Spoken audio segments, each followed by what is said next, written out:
first person that came to mind that I really, really wanted to talk to was Javvad Malik, because Javvad is a very good friend of ours, and our relationship goes back, our friendship goes back probably 15 years. And so in this kind of journey of using PR to really kind of build a brand, Javad's been through it all, he's seen it all, he's been there, and I just thought it'd be fun to have a chat with him today and have a chat with everybody and everyone be part of this conversation. So thank you for coming in today, Javvad. Thank you for having me. So really what I wanted to talk to you about, well, why don't we just talk about where we first met and how we first met all that time ago, and really kind of why you approached us, because you approached us all that time ago, and I think we were doing the PR for InfoSecurity. That's right. Yeah. And it was like a man with a vision, and a man who wanted to, you were working at the time, I think, as a security practitioner, professional, in a bank? In a bank, yes, yes. And it was like you had decided already then you wanted to do your own podcast, your own kind of newsletter in IT security. That's right. Yeah, so there wasn't many, there was lots of people blogging at the time, and Twitter was just taking off like it was in its infancy, especially in the UK, with respect to the security community. But there was no one really doing podcasts, and there's hardly anyone doing any videos. And I thought, you know, there's a gap here where you can make videos but make them a bit more interesting or a bit more engaging and what have you. So I thought InfoSecurity Europe was a great opportunity to go there and meet people. And so I looked up, I was like, who organises it? And Skenty PR came up, so I got in touch, and I was young, and I was like, I didn't know what I was doing, and I think the email was pretty much like, please help me. I don't know what I'm doing, but I've got a camera and a microphone, and I want to come and talk to people. And you were ever so kind, you and Neil, and like, you know, you set me up with a whole bunch of interviews, and you got me a press pass. And you know, that I think, had you not been so open, I don't think I would have progressed or done anything in that space from that point onwards. So. But you did, and actually you've been very successful, and actually in that entire time, in 15 years, you have always done podcasts and interviewed people and almost been your own little PR powerhouse in your own little way. And you've actually, because I wanted this podcast to be about how PR can actually help people build a brand, but you've built your own brand, funny enough, within working inside other big companies. So interestingly, you've built your own brand, but you've built the brand around you of that company too, and you've gone to companies that actually take branding and their own PR very seriously, haven't you? Yeah, yeah. So I think they go hand in hand. The individual brand and the company brand goes hand in hand in many ways. So it's always beneficial to build your own brand, and that can help build your company's brand as well.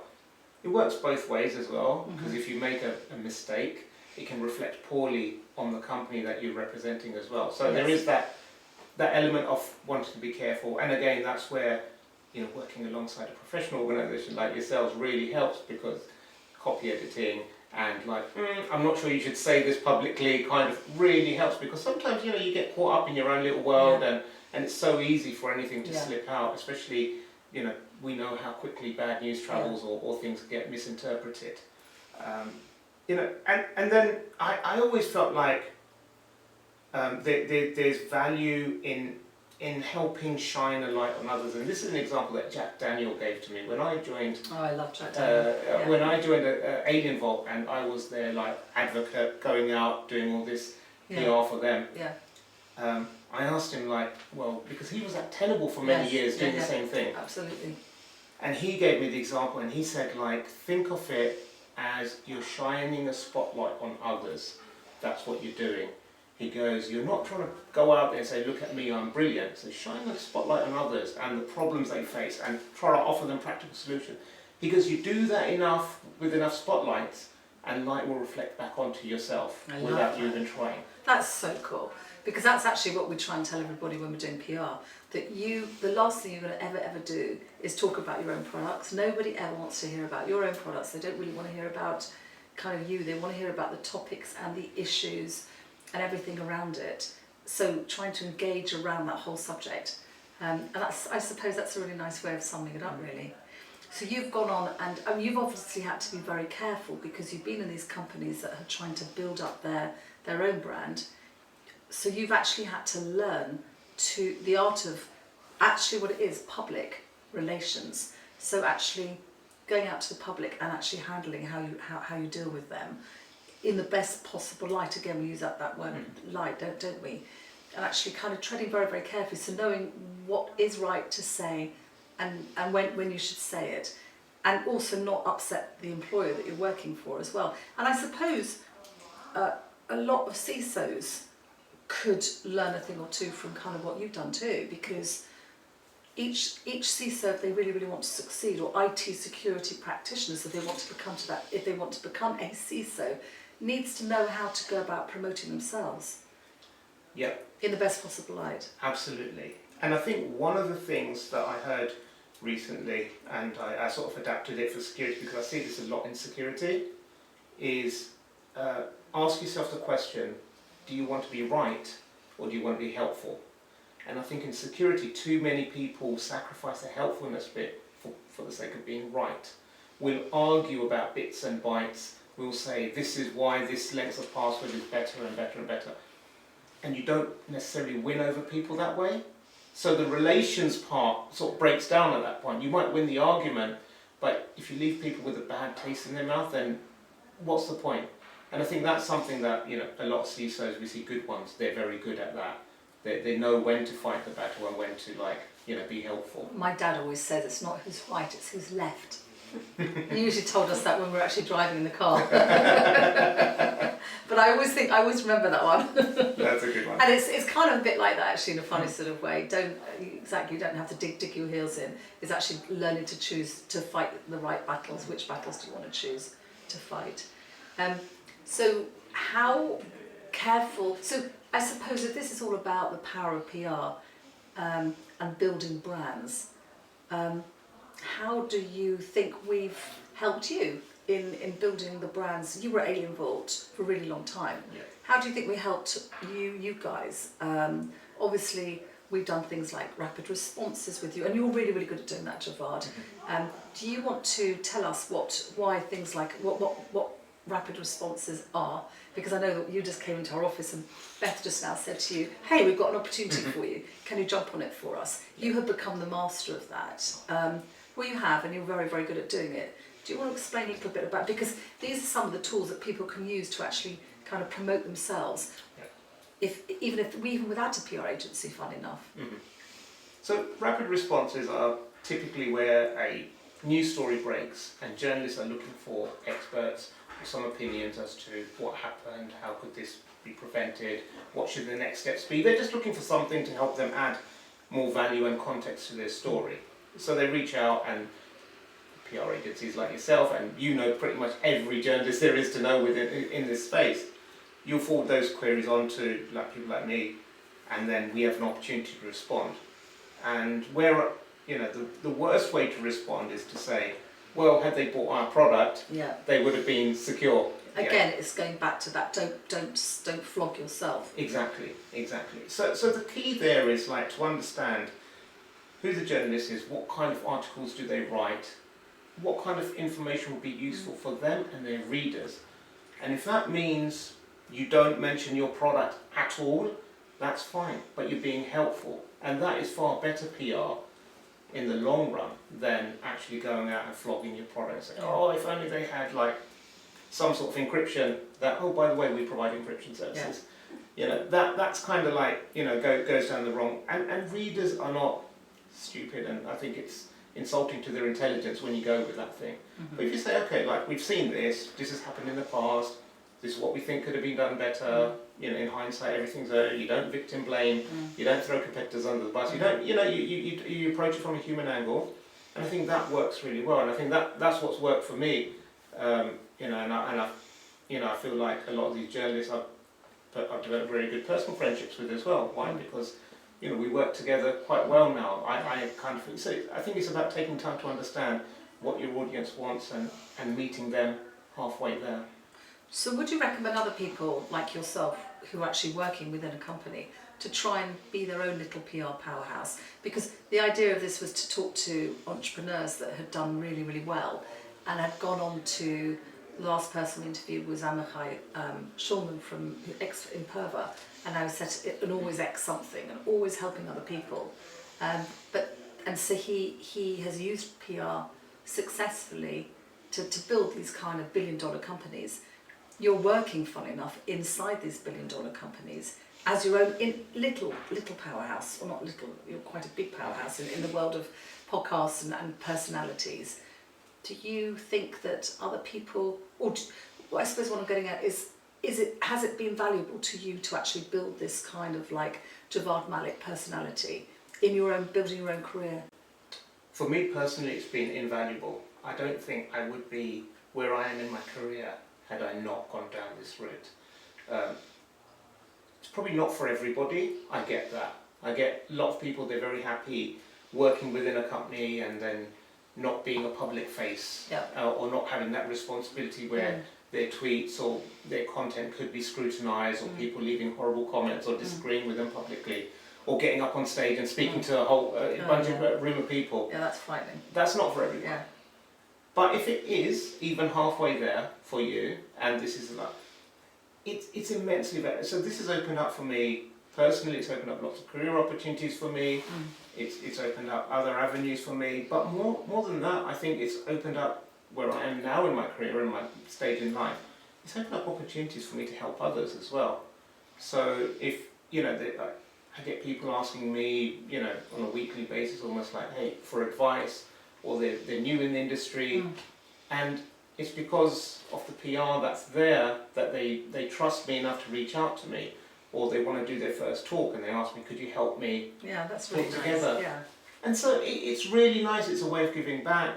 I can introduce people to others. Yeah. Someone's looking for someone who can help them build their company, and I'm like, oh, I know this really good engineer or marketeer or something, and people will trust me. And this is the value of good PR, is that you can meet people who to you are strangers, but they approach you like almost like, Javvad, my friend, because they've seen and heard me so much that they feel like they know you. And it's kind of like that mini celebrity type of effect where, like, I mean, not by no means a celebrity, I'm not saying that, I'm just saying it's that same effect where people feel like they know you, or they trust you. Yeah.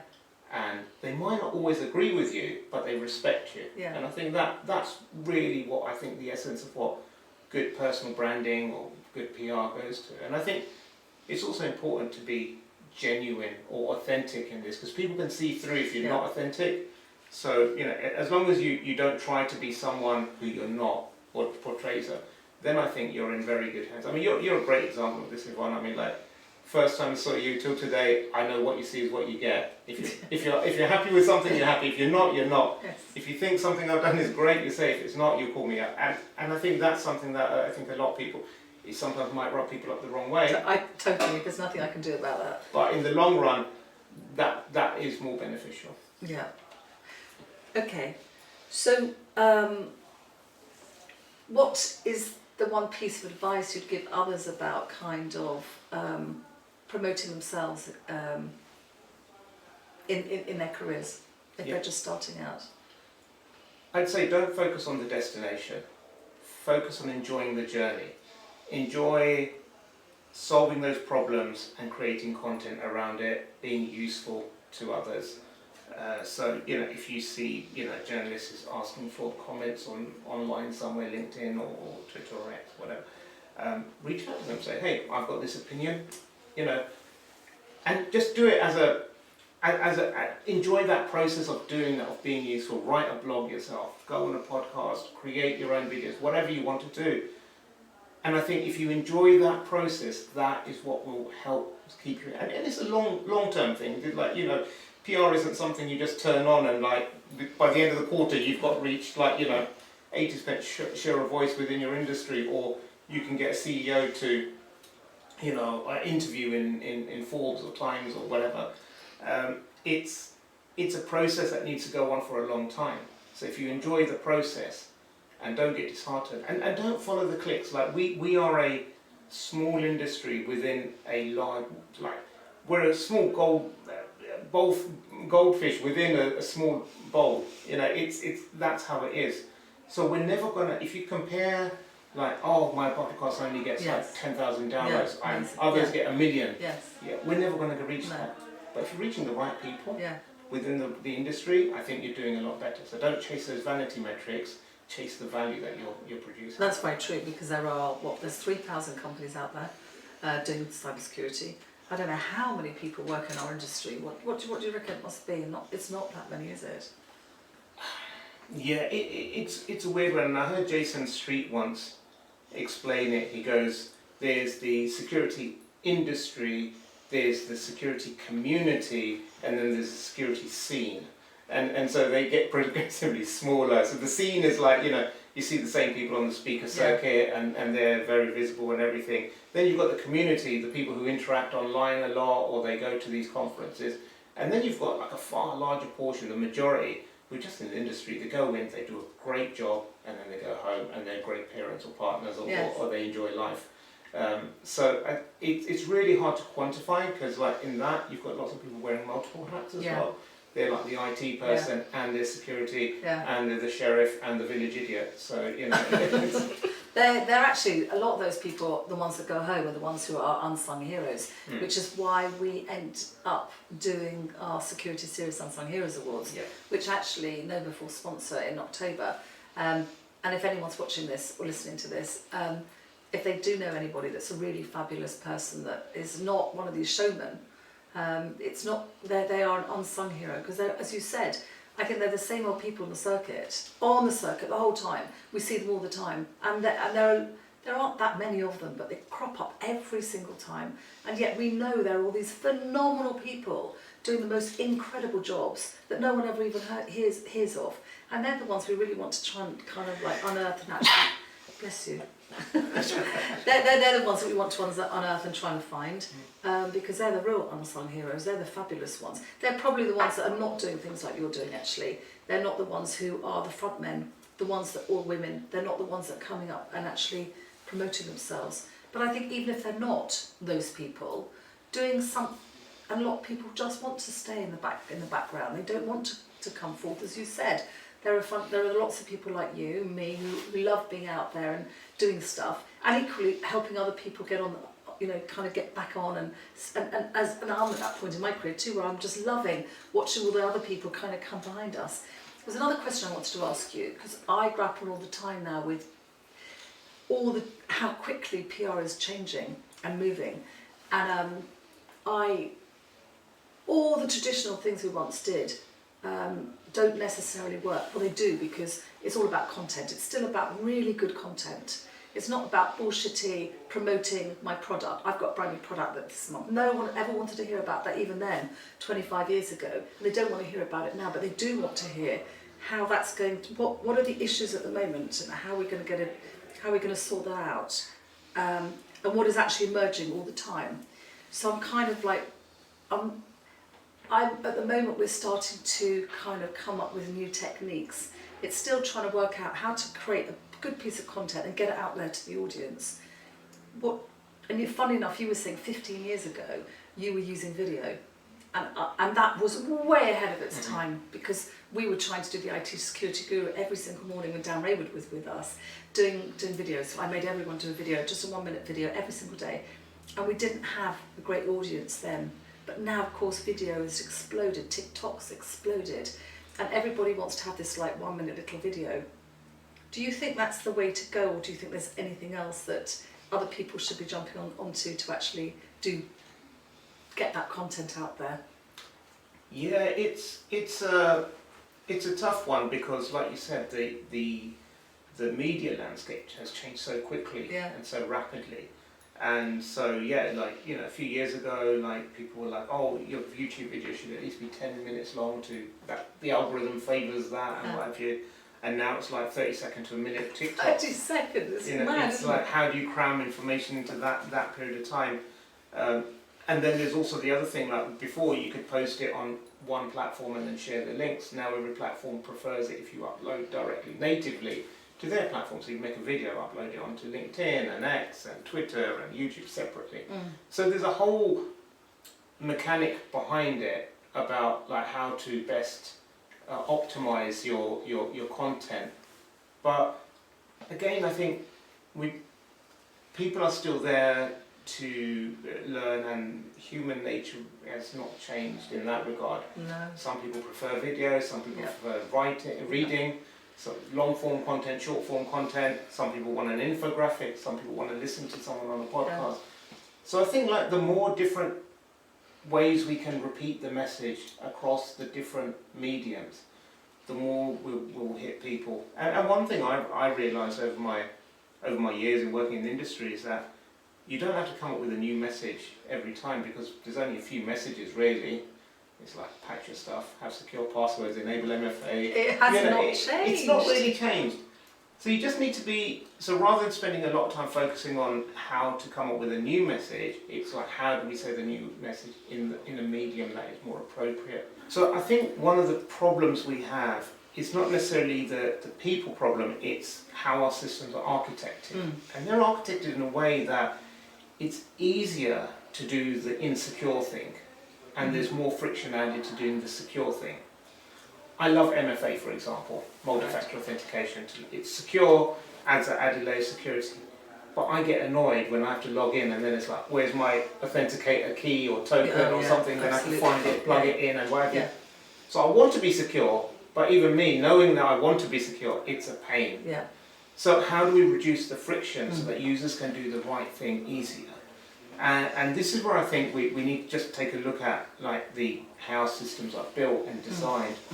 Because people know, but just because people know it doesn't mean that they're necessarily going to do the right thing. It's like we have to change behaviours in other ways. So, when we look at other industries and what have you, I mean, look how easy it is to put a seatbelt on in a car.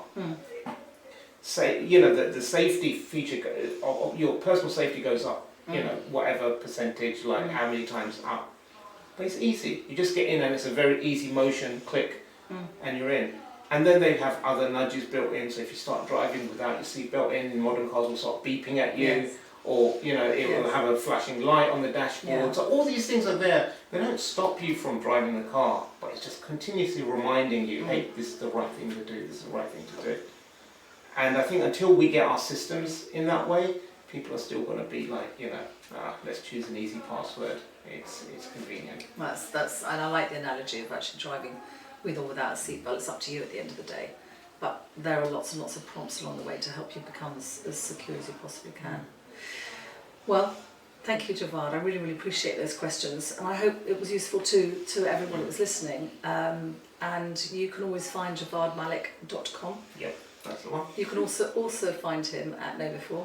Yes. And from a PR perspective, Javvad's always happy to help people with PR. I'm helping you with your blogs, that's what you just said. No, but you did say that. And I know you are. You're so generous with your time and energy and everything. And very loved by everybody that ever meets you as well, Javvad. And equally, we're always around as well, Eskenzi, to advise people and help them. And also not to turn away from PR if budgets become tight. It's the last thing that one should ever really kind of like curtail, because often when things get tough, that's when people need to hear more about you than ever before. But hey, that's been great talking to you. Thank you very much, and I'm sure we'll see you again soon. Thanks, everyone. Always a pleasure.